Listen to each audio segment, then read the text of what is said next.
E a gente vive no Ceará os dois cenários, que o PCC está atuando forte no Ceará, mas atuando mais nesse crime de inteligência, de investimento, de fundos, de investir no candidato a prefeito para depois ter o retorno com os serviços prestados pela prefeitura, e está também no combate sanguinário, lá na ponta, com o Comando Vermelho cada vez mais fortalecido. Então a gente tem que ter, o treinamento de Goiás é uma coisa de primeiro mundo. O policial, antes de ir para o stand de tiro, ele vai para um container que simula situações de sequestro, situações reais, com arma laser. Eu fiz esse treinamento lá. Então, depois de você fazer o treinamento com armas a laser, é que você vai pro stand de tiro para fazer o treinamento com um tiro real. Então, é isso que falta.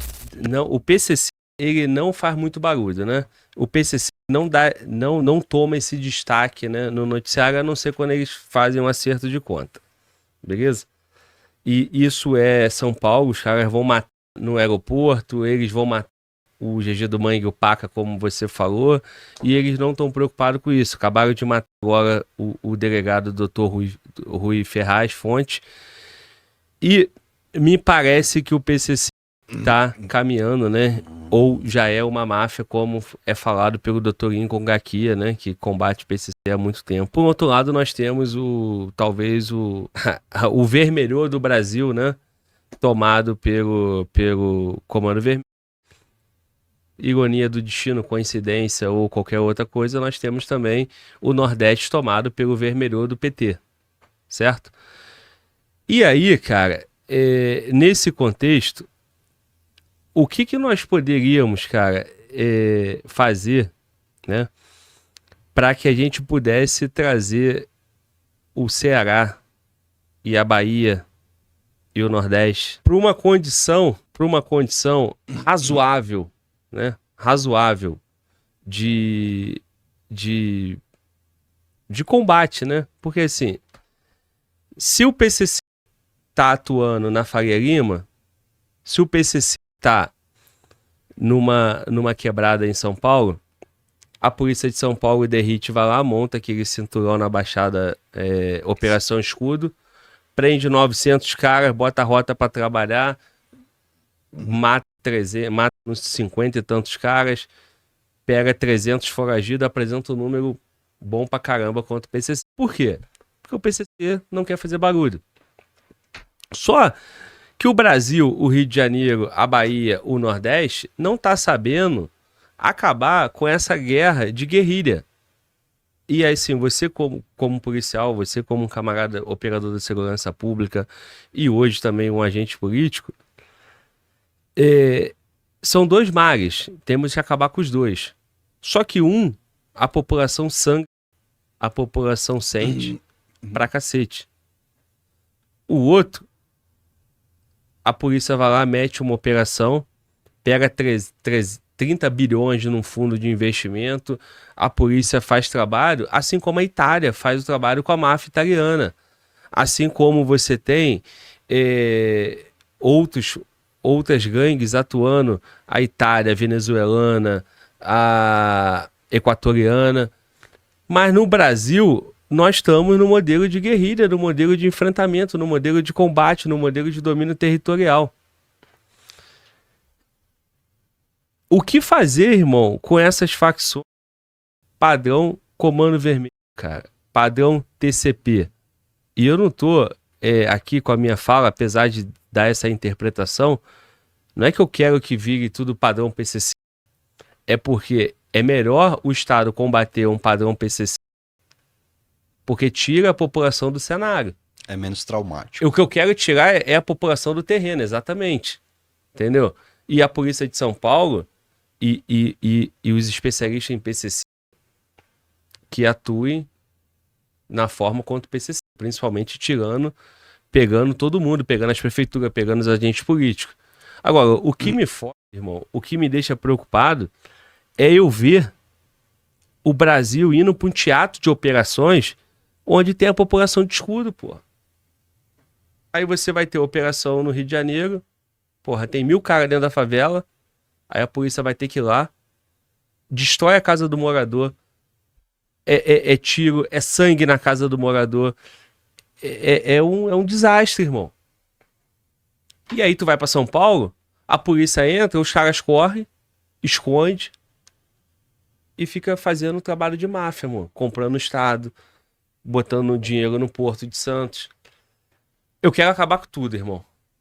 Mas eu acho que a primeira medida é tirar esse modelo de guerrilha e é tirar a população do teatro de operação de combate, que é Comando Vermelho e TCP. Cara, sem dúvida nenhuma, o maior bem que a gente tem é a vida. Então, primeiro, preservar a vida do cidadão de bem e, por conta disso, tem que ter uma estratégia para fazer o enfrentamento dessas facções sanguinárias.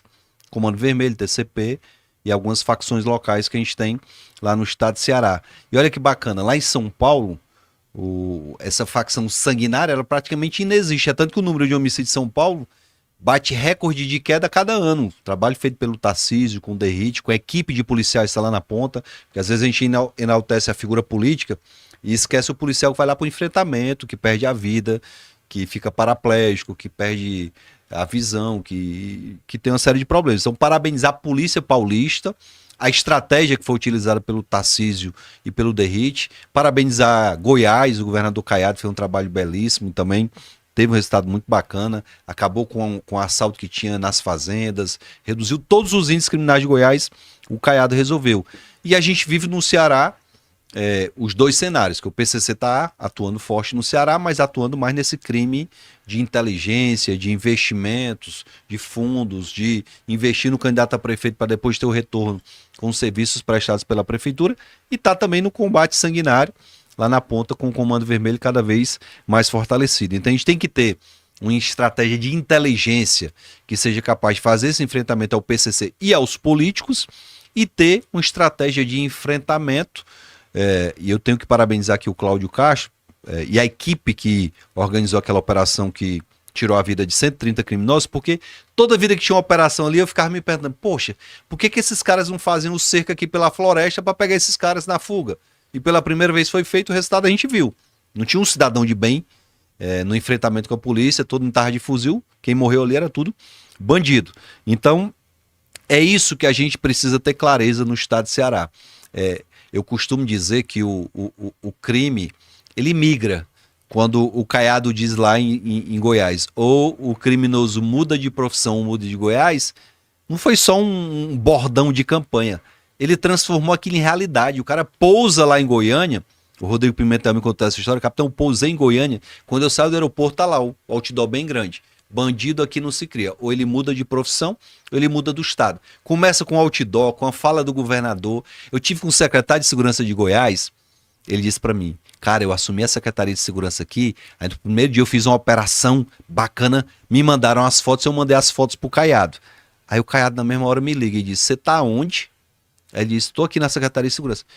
Quer dizer que você não tá na operação, você tá aí no gabinete, meu amigo, não mande mais foto para mim para você ir em gabinete não, você tem que estar do lado da sua tropa. Esse é o governador que o Ceará precisa, a gente precisa de um governador nesses moldes, que dê apoio institucional. O Caiado disse para mim, Wagner, quando tem operação aqui perto do Palácio, eu peço pro pessoal uma pausa, vou lá pegar na mão do policial que tá arriscando a vida para nos proteger. Então, é isso que falta. É o apoio moral, é o treinamento. Cara, o treinamento de Goiás é uma coisa de primeiro mundo. O policial, antes de ir para o stand de tiro, ele vai para um container que simula situações de sequestro, situações reais, com arma laser. Eu fiz esse treinamento lá. Então, depois de você fazer o treinamento com armas a laser, é que você vai para o stand de tiro para fazer o treinamento com um tiro real. Então, é isso que falta. Treinamento, polícia valorizada e coragem do governo para fazer o enfrentamento. A coragem que o Tarcísio teve, quando lá na Baixada Santista, a gente teve aquele enfrentamento que morreram várias pessoas e parte da mídia diz, cidadão de bem o quê? Quem é que vai para o enfrentamento com a polícia com a arma na mão e é cidadão de bem? Essa a discussão que a gente precisa ter, que lá no Ceará, infelizmente, ainda tem muita gente que defende que a polícia faça como a especialista lá da Universidade Fluminense, que ela desarme o cara que tá com um fuzil com uma pedrada. Uma pedra, né? Aí é brincadeira. Aparece esse tipo de pérola aí no Brasil e lá no Ceará tem muita gente que tem também esse mesmo pensamento. Não dá para entregar uma flor pro bandido que tá com um fuzil apontado pra cara do policial. Se é enfrentamento, é para tirar a vida do bandido. Antes um bandido morrer do que um policial ou um cidadão de bem. É isso que tem que entrar na cabeça dos governantes e também das pessoas que colocam esses governantes que lá estão. a população tem sua parcela de culpa também, porque continua colocando nas prefeituras, nas assembleias legislativas, mandam lá para o Congresso Nacional os caras que na época da campanha mandam um dinheiro, compram o voto. Você acha que aqueles 100, 200 reais que você recebe não vão gerar um problema nos 4 anos seguintes? Isso é lógico, o cara que está comprando teu voto vai roubar e muito para poder voltar a ocupar a função que ele está ocupando. Então falta à população um pouquinho também de esclarecimento e a culpa é compartilhada. Ô Wagner, eu vi uma repercussão do Ciro Gomes essa semana dizendo mais ou menos, e certamente você acompanhou isso, ele falando, olha, eu não queria mais participar, mas eu tô vendo que eu não vou ter outra saída. Pô, aí ele faz uma ligação do PT, né, às próprias facções criminosas, né? Já falamos sobre isso, você já explanou casos que você julga que está evidente que houve um certo acordo entre o PT e os prefeitos, né, que estão ligados à facção. Mas você falou de governador, né, tu citou o Caiado. Quem vai resolver o Ceará é o Ciro Gomes. O que você tem para falar dele? O Ciro Gomes tem um histórico também de parceria com o próprio PT.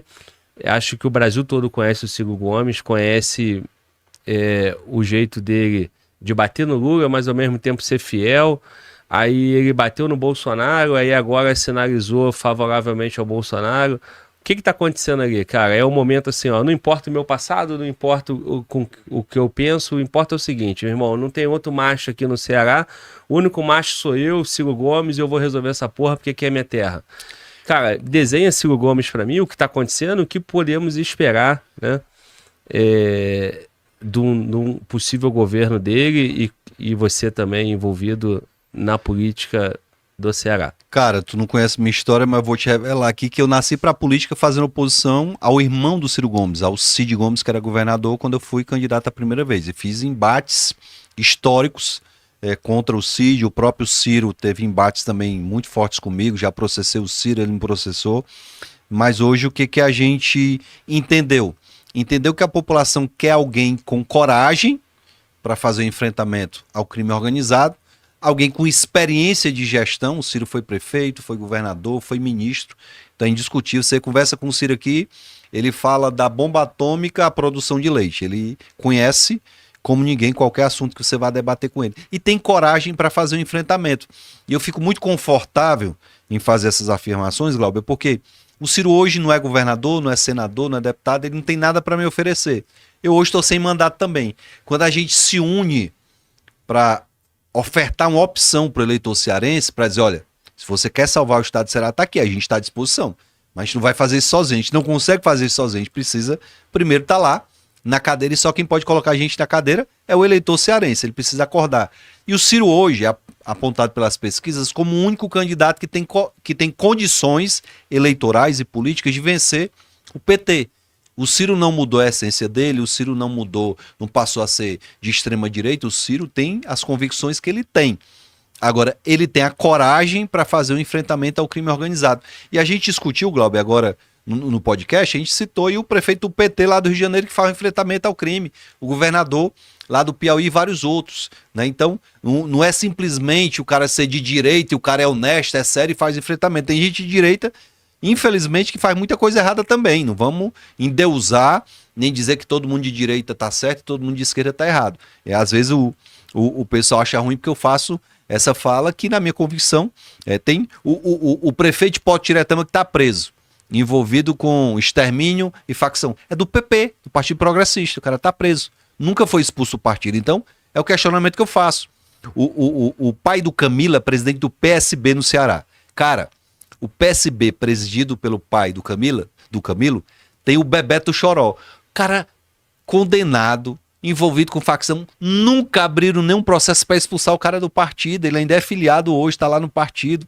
Foi preso um vereador armado, que tinha matado as pessoas lá na cidade, tá no PSB. Tem outro prefeito do PSB envolvido com o Comando Vermelho. Cara, tudo que não presta no Ceará tá afiliado ao PSB. Não estou dizendo que todo mundo que é do PSB não presta, mas tudo que não presta está no PSB, que é presidido pelo pai do Camilo Santana.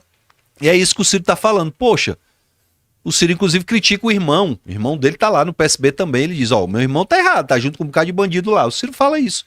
Então, quem é que tem coragem para fazer isso? Para falar e dizer que, inclusive, o irmão tá no lugar errado. Então, é o Ciro que tem essa coragem. Ele tem nos pedido ajuda para construir o plano de segurança. Ele diz, Wagner, o que o Caiado fez em Goiás que teve um resultado tão maravilhoso? Eu estou fazendo o link com o secretário de Segurança de Goiás, com o próprio Caiado, e ele tem recebido essas informações e está comprometido. O Ciro teve uma reunião com a gente e ele já tem de onde tirar. Eu não vou dizer aqui porque é estratégia de campanha, ninguém vai anunciar. Mas o Ciro já viu no orçamento do Estado de Ceará, ele tem como tirar de algumas áreas R$1 bilhão para investir em segurança pública. Esse é o compromisso que ele fez comigo, com o Reginaldo, com o Noélio, mas principalmente com o cidadão cearense, porque não adianta fazer compromisso só com os políticos. E o Ciro tem dito, ó, deixa eles ficarem com os prefeitos, eu não quero prefeito me apoiando não, eu quero o povo. A gente teve um movimento no Ceará em 86, tinha toda a estrutura de prefeitura apoiando o candidato, veio o Tasso Gereissati, o Tasso ganhou dessas prefeituras. Em 2006, 20 anos depois, aconteceu o mesmo movimento com o irmão do Ciro, o Cid Gomes. E, coincidentemente, 20 anos depois, parece que vai acontecer e vai se repetir isso. Eu tenho convicção que o Ciro vai fazer um enxugamento da máquina para ter dinheiro, para treinar o policial, para remunerar melhor o policial e para dar ao policial a condição de fazer enfrentamento. Meu irmão, feito isso e dando a liberdade e dizendo político envolvido com crime vai estar na cadeia, a gente resolve a questão do Ceará. Mas ele tem um compromisso e tem condições de fazer o que o Caiado fez? Porque o Caiado, sobretudo, o que ele fez foi o que eu já citei aqui, vou repetir novamente. Ele mostrou um rito de passagem. Ele falou, acabou a bagunça nessa porra, ou bandido muda de profissão ou muda de estado. A partir de hoje, acabou. Não vai ter domínio de cidade, não vai ter novo cangaço, não vai ter faccionado. Minha polícia vai para dentro. Por quê? R$1 bilhão de investimento pode ser a solução, mas também pode ser a farra do boi do dinheiro público, né?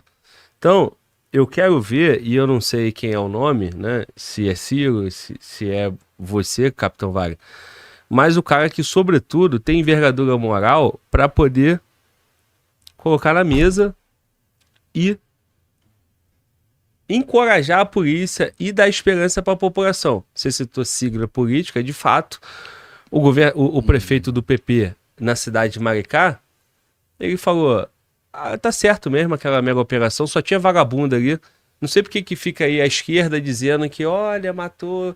Não, ali só tinha bandido mesmo.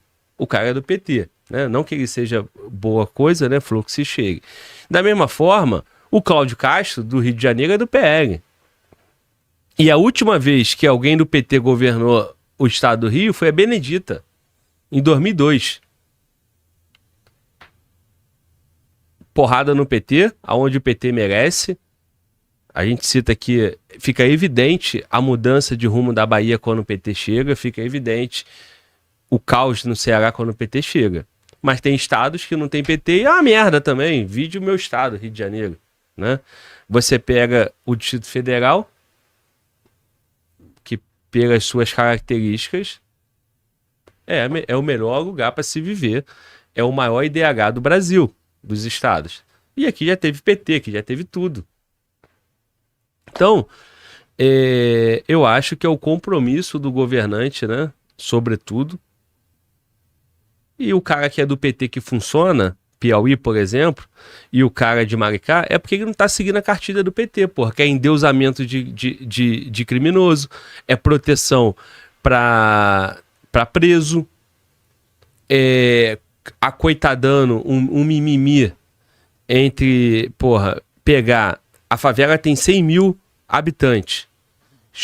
Pega os 99 mil, desconsidera e fica alisando 1.000 que decidiram ser vagabundo. Aonde o PT segue essa cartilha, Ceará, Bahia e vários outros lugares, é o caos.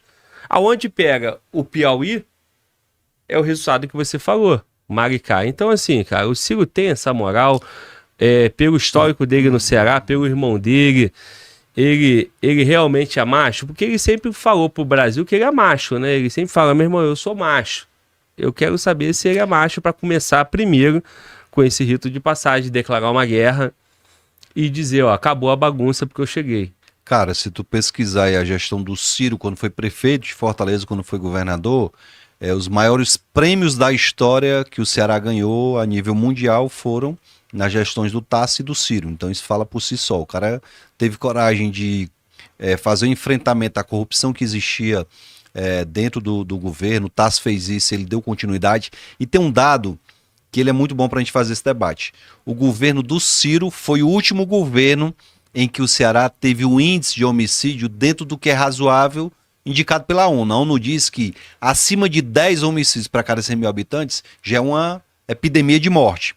E no governo do Ciro a gente teve 9,5. Então foi o último governo que teve abaixo de 10. De lá para cá, sempre a gente teve um número superior a 10 homicídios para cada 100 mil habitantes. Hoje a gente está com esse índice que é o dobro da média nacional no governo do PT, né, no governo do Elmano. Então, eu tenho convicção que coragem ele tem, que compromisso ele tem, que palavra ele tem também. Então, é por conta disso que eu estou apostando nesse projeto, acreditando que ele também está sensibilizado com o que ele tem escutado no interior do estado. As pessoas têm clamado ao Ciro para que ele seja candidato. O pessoal olha e diz: poxa, você tem que ser tu. O capitão é bom. O pessoal diz assim: ó, capitão é bom, o Roberto Cláudio é bom, mas para enfrentar e ganhar a eleição tem que ser o Ciro. Eu fui candidato a governador na última eleição, fui o segundo colocado, me sinto privilegiado. A gente ganhou em Fortaleza muito bem, mas quando vai para o interior tem uma dificuldade, porque o interior realmente não me conhecia.